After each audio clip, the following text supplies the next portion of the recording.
Hi there and welcome, or welcome back to my videos, and my condolences that there's nothing else better to watch, so you're watching me. In this video, I'm going to talk a little bit about Aristotle and his virtues, and then basically that's going to be an intro into my own concept that I've been working on for a little while, which I'm currently calling the virtue of social gravity, and my argument of why the line of what is too serious and what is not serious enough should be blurred in this virtue specifically. So Aristotle had this idea that a virtuous person, which I'll essentially just say is a good person, it's virtuous is what you want to be, okay? So this is the desirable state of being or whatever.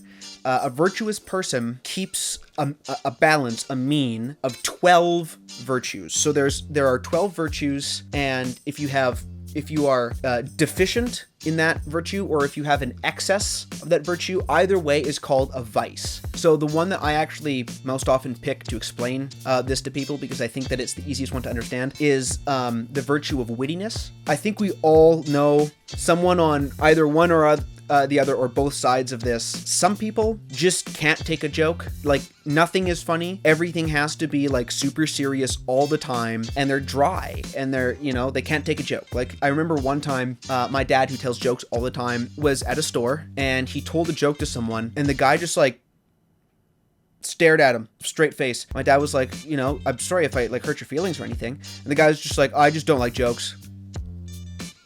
Dude, I am sorry that you like exist. That's just terrible. But then on the other hand, there are people that can't be serious enough. Everything is a joke. I've definitely been in situations where you try to talk to someone about something serious and they just can't stop making jokes. Like, you can tell they can't actually like be serious or somber or like for even a second. Everything has to be funny. That's, again, too far in the other direction. That's, being not witty enough, right? So the mean, the middle, is to know when to make a joke and what is funny, and to know when not to make a joke or what is serious. And this is essentially the way that Aristotle's virtues work. There's a whole list of the 12 virtues, but basically you want to be in the middle, because too much or too little of this kind of behavior or whatever is a vice. So the vice is when it's, get your shit in check, and the virtue is when you have a good balance of that behavior. You're right in the middle. Now, I know that a lot of Aristotelians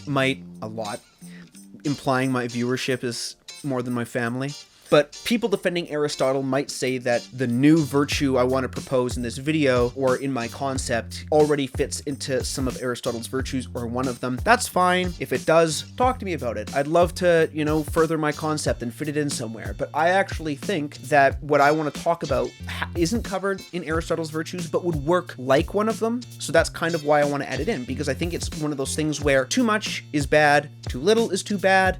We kind of want to hit it right in the middle.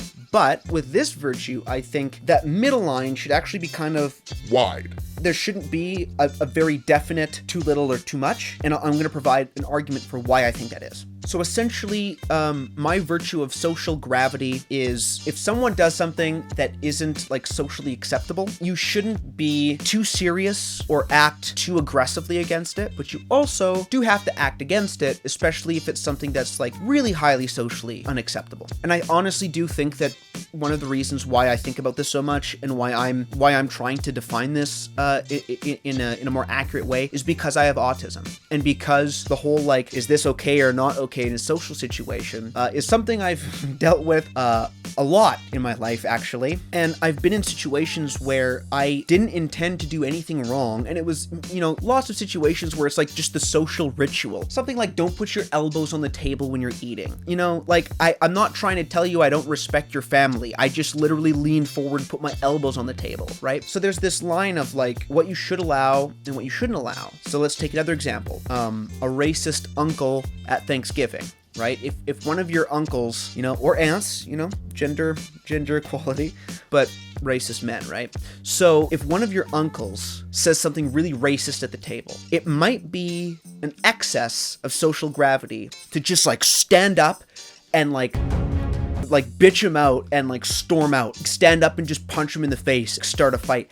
That's probably taking a racist comment too seriously. However, they still said something racist, and it would be a deficiency of social gravity to just not say anything, to just let that person be racist and not challenge that at all. So my thought is what if there was a virtue that we called social gravity, where you recognize that you can take this too seriously, you can take it not seriously enough. So maybe there's a middle ground of trying to engage with the racist uncle, to say, you know, I understand, or I hear your points, but what if, you know, look at it this way, for example, or what if you were in their shoes, or what do you think makes their situation different than yours, for example? Just trying to engage with the person without letting it go, but without being overly aggressive or thinking that it's more grave or has more gravity, social gravity, than it really does. And again, as an autistic person, you know, I've been in situations where I overshare. I say things about my personal life that I shouldn't. And I've gotten pretty good at it, but it did take practice. It did honestly take people telling me like, hey man, you know, that's not usually the kind of stuff that you just tell people that you don't know, because it can make them feel awkward. And I always go like, oh, I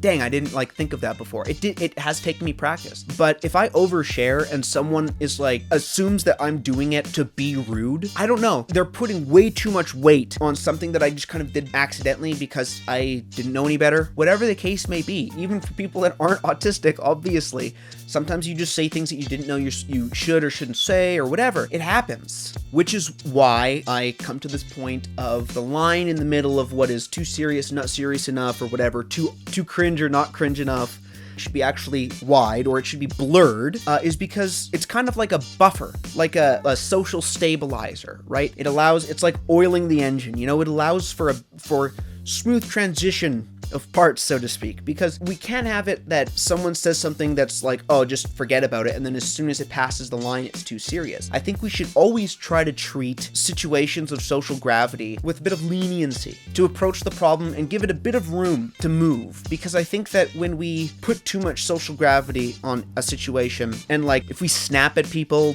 that you know suddenly cross the line, it's not going to encourage them to change, or to even just be self-reflective, or to think, or to even, you're not really showing them, you know, what they've done wrong or engaging with them. Something even like a COVID truther, an anti-masker. It's sometimes very hard, actually, most of the time, always very hard to engage with people that you think that you disagree with, and you think that the way that you disagree with them is really serious and detrimental and can't be looked past. Still, in those situations, as hard as it is, I think it's really useful to try to put a blurred line of what's right and wrong, at least maybe to just try to see how their side could be right, even if it isn't. You know, I totally think everyone should just follow health guidelines in this specific example, right? But I still think that blurred line of social gravity is important, because otherwise it villainizes too soon. I'm not saying you shouldn't villainize, right? Like, have that buffer to figure out if you really should villainize the person. You know what I mean? Like, in one of my moments of oversharing, if someone would have just said, I think that that's giving too much information of your personal life, and I kind of feel awkward that you said that. Just saying that, or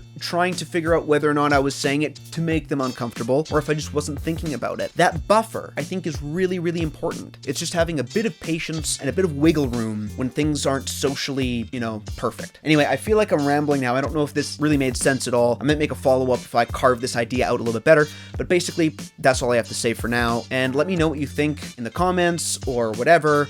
Think about it yourself. I don't know, even just to talk about the concept of like whether or not we should be lenient or really stern in these kind of situations, where the line is, whether or not the line should be blurred, all that stuff. Doesn't seem that social interaction on Earth is getting any simpler, especially with the age of the internet. So I think that these kinds of discussions are just going to be more and more important moving forward. All right, that's all for now. I'll see you in the next video.